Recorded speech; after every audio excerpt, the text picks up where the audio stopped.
Hello students, पिछले video में आपने वर्ण विचार का पहला पार्ट स्वर वर्ण देखा था। अब इस पार्ट 2 में व्यंजन वर्ण के बारे में आपको पढ़ाया जाएगा। ये वीडियो आपकी सभी कक्षाओं और कंपटीशन एग्ज़ाम के लिए इम्पोर्टेंट रहेगा, इसलिए ध्यान से इसको पढ़ें। तो अब शुरू करते हैं व्यंजन वर्ण के बारे में। व्यंजन जिन वर्णों का उच्चारण स्वरों की सहायता से किया जाता है वे व्यंजन कहलाते हैं। इनके उच्चारण में हवा अवरुद्ध होकर यानी रुककर बाहर निकलती है। ये मूल रूप से 33 होते हैं। संयुक्त व्यंजन तथा विकसित व्यंजन को मिलाकर इनकी संख्या 39 होती है। संयुक्त व्यंजन है छ, त्र, ज्ञ, श, क्योंकि ये 2 वर्णों से मिलकर बनते हैं, इसलिए संयुक्त। विकसित वर्ण है ड और ढ। अब देखिए व्यंजन के भेद। व्यंजन के भेद उच्चारण के आधार पर 3 होते हैं। उच्चारण के आधार पर हिंदी यानी देवनागरी लिपि जिसकी है, हिंदी भाषा की वर्णमाला में व्यंजनों के निम्नलिखित 3 भेद होते हैं। पहला स्पर्श व्यंजन, दूसरा अंतस्थ व्यंजन, तीसरा ऊष्म व्यंजन। पहला है स्पर्श व्यंजन। अब इसके बारे में आपको बताती हूँ। जिन व्यंजनों का उच्चारण कंठ, होठ, जिह्वा आदि के स्पर्श द्वारा होता है वे स्पर्श व्यंजन कहलाते हैं। अर्थात स्पर्शी व्यंजन मुख के किसी न किसी भाग से ही स्पर्श करते हुए निकलते हैं। स्पर्श व्यंजन इसके 5 वर्ग हैं। प्रत्येक वर्ग में 5 वर्ण होते हैं। हर वर्ग का नाम उसके प्रथम वर्ण के नाम पर रखा गया है।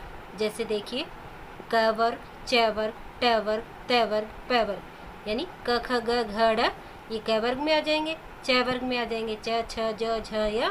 ट वर्ग में ट, ठ, ड, ढ, ण। त वर्ग में त, थ, द, ध, न। प वर्ग में आएंगे प, फ, ब, भ, म। ये पंचम वर्ण है, 5वां वर्ण है क, ख, ग, घ, ड़। इसको 5वां वर्ण, पंचम वर्ण, पंचमाक्षर या अंतिम वर्ण भी कहते हैं। इसके अतिरिक्त कई व्यंजन अब आ गए हैं, जैसे फारसी का ज, फ, और ये है विकसित वर्ण ड और ढ। इन्हीं के आधार पर इनका नामकरण किया गया है। क वर्ग का कंठ्य वर्ण क से शुरू, च वर्ग का तालव्य वर्ण, ट वर्ग का मूर्धन्य वर्ण, त वर्ग का दंत्य वर्ण, प वर्ग का ओष्ठ्य वर्ण नामकरण इनका कर दिया गया है। सभी व्यंजनों में ए स्वर मिला हुआ होता है। स्वर रहित व्यंजन को दिखाने के लिए हलंत का प्रयोग किया जाता है। जैसे क के नीचे हलंत, ज के नीचे हलंत, ऐसे ही सारे वर्णों को, व्यंजन वर्णों को लिख दिया जाता है। और जब इसको पूर्ण माना जाता है तो ए स्वर जोड़ करके माना जाता है। व्यंजन वर्ण में दूसरे वर्ण आते हैं अंतस्थ व्यंजन।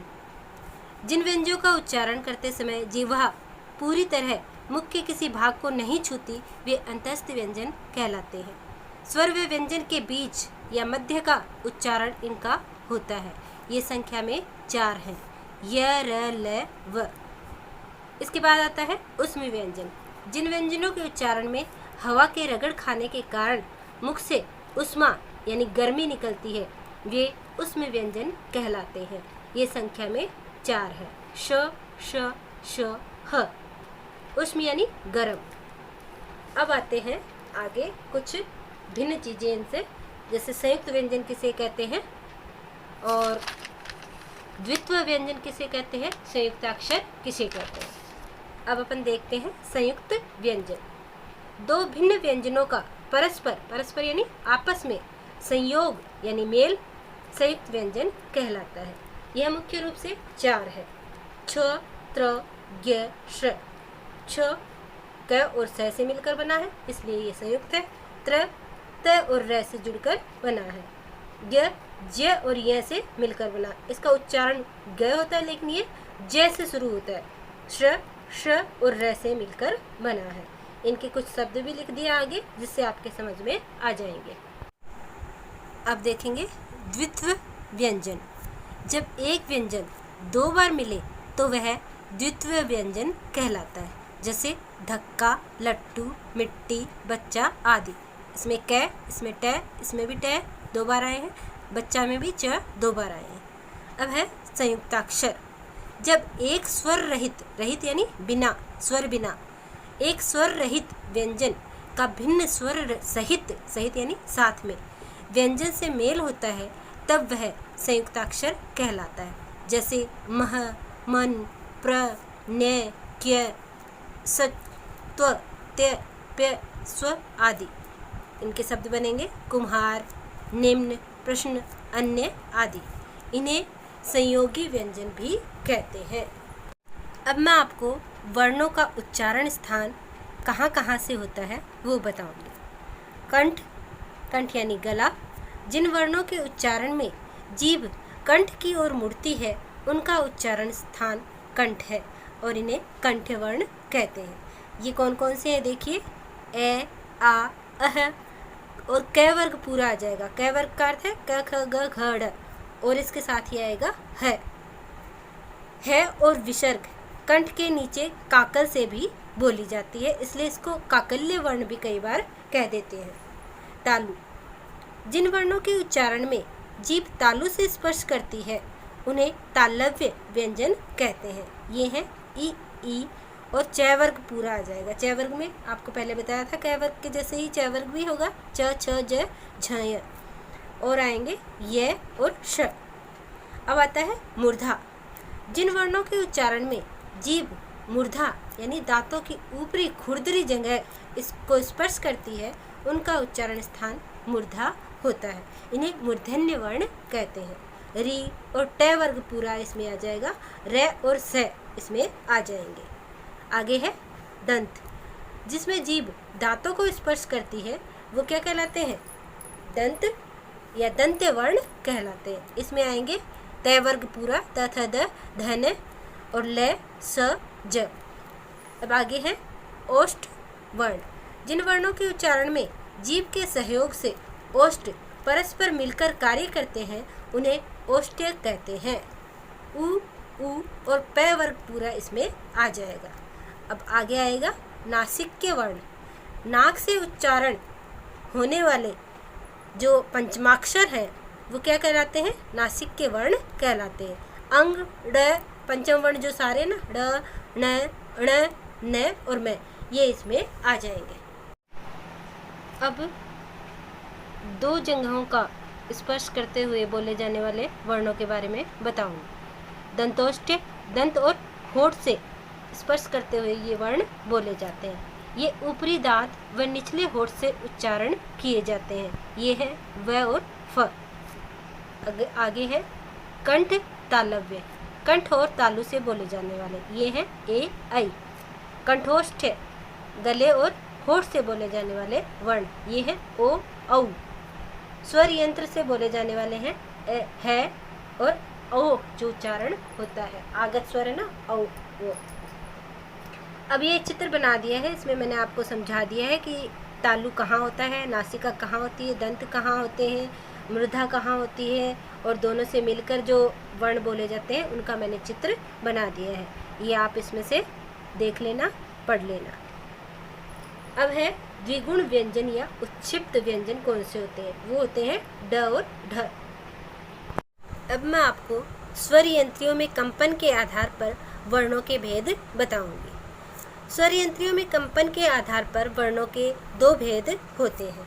एक होता है सघोष वर्ण और एक होता है अघोष वर्ण। सघोष, घोष जैसे आवाज़ से ही या देखने पे पता चल रहा है कि घोष होगा, इसमें आवाज़ होगी। स यानी साथ, घोष यानी आवाज़, यानी आवाज़ के साथ। जिन ध्वनियों के उच्चारण में हवा के गले से निकलने पर स्वर तंत्रियों में कंपन या रगड़ पैदा होती है उन ध्वनियों को घोष या सघोष कहा जाता है। इसमें कौन कौन से वर्ण आते हैं वो मैं आपको बताती हूँ। स्वर वर्ण सारे इसमें आ जाएंगे, ऐसे लेकर औ तक जो 12 हैं वो आ जाएंगे इसमें।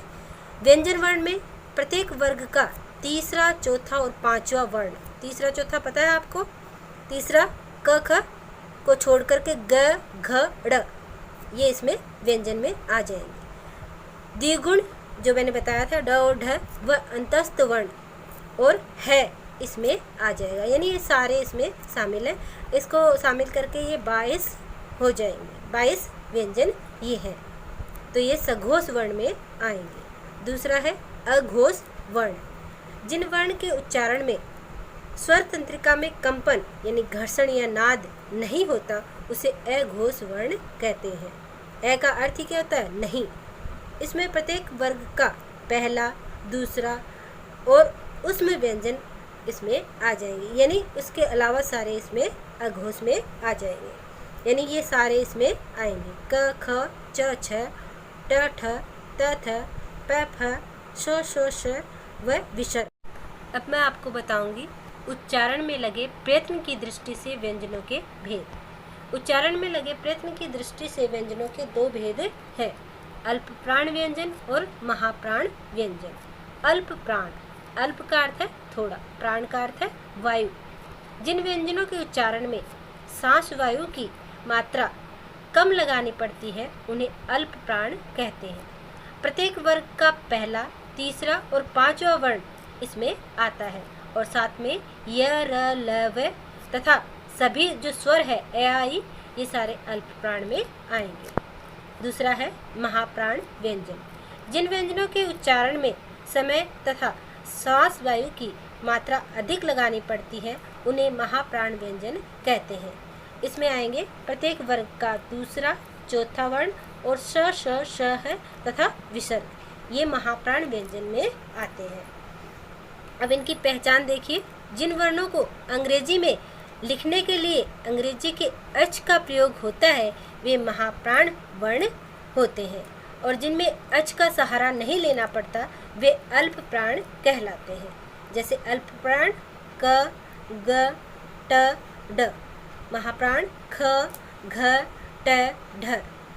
दो महाप्राण एक साथ आते हैं वहाँ एक अल्प प्राण हो जाता है। जैसे पत्थर का हो जाएगा पत्थर, अच्छा का अच्छा। इसी के साथ आप सभी का धन्यवाद। अगले वीडियो में मैं आपको कुछ महत्वपूर्ण तथ्य बताऊंगी जो आपके सभी कक्षाओं व प्रतियोगी परीक्षाओं के लिए महत्वपूर्ण है।